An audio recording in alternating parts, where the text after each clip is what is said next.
성디방 간증문. 저는 독실한 기독교 신자이신 친정엄마의 권유로 어린 시절부터 교회에 다녔고 20대에 세례 교인이 되었지만 예수님을 진짜로 만나진 못했고 아무런 은혜를 느끼지 못했습니다. 이후 믿지 않는 남편과 결혼을 하면서 자연스레 교회는 나가지 않게 되었고 10수년을 내 뜻과 내 힘으로 나름 평탄하게 살면서 가끔 마음속에 걱정스러운 일이 생길 때만 하나님을 찾고 기도했습니다.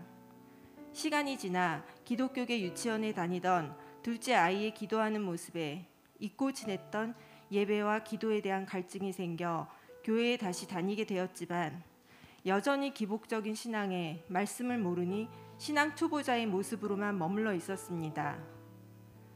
작년 두 아이들의 입시를 준비하며 합격과 축복을 구하는 기도를 열심히 했는데도 결과가 실패로 끝나자 큰 상심에 빠져 하나님한테는 버림받은 기분이 들었고 하나님이 내 곁에 계시지 않는 것 같은 암울한 기분에 빠졌습니다.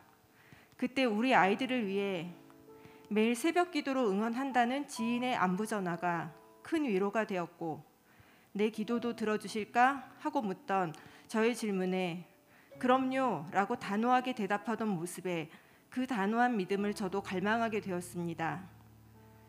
양육을 통해 예수님은 어떤 분인지 출생부터 행적에 대한 성경의 기록들을 찾고 알아가는 과정에서 지난 10수년간 기독교인이란 이름으로 살면서도 예수님에 대한 기본적인 지식도 몰랐고 너무도 무지하게 살았던 제 자신을 발견했습니다.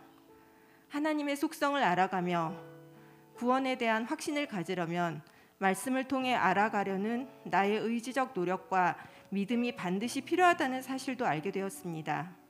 그리고 교제, 전도 등 기독교인으로서 기본적으로 지키고 알아야 하는 삶의 자세를 성경을 통해 확인할 수 있는 시간이었습니다. 처음 시작할 때 가졌던 훈련 시간이나 숙제에 대한 부담은 내가 더 알아가기를 원하고 간절한 만큼의 은혜로 다가왔습니다.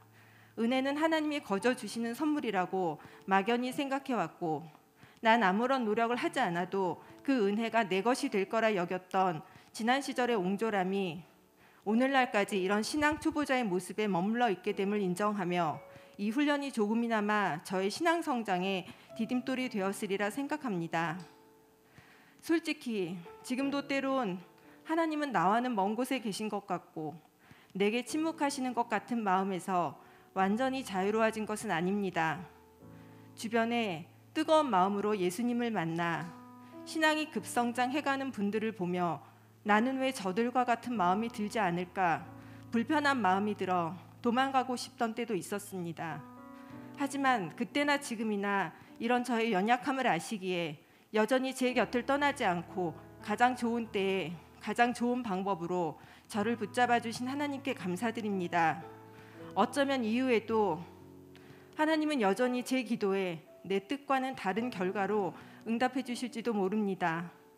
하지만 이 모든 것이 저를 통해 구원을 이루시는 하나님의 계획이시기에 결국 나의 기도에 가장 합당한 길을 여시고 선을 행하실 줄 믿으며 인내할 때 조금씩 나와 동행하시는 하나님을 만날 수 있으리라 믿습니다.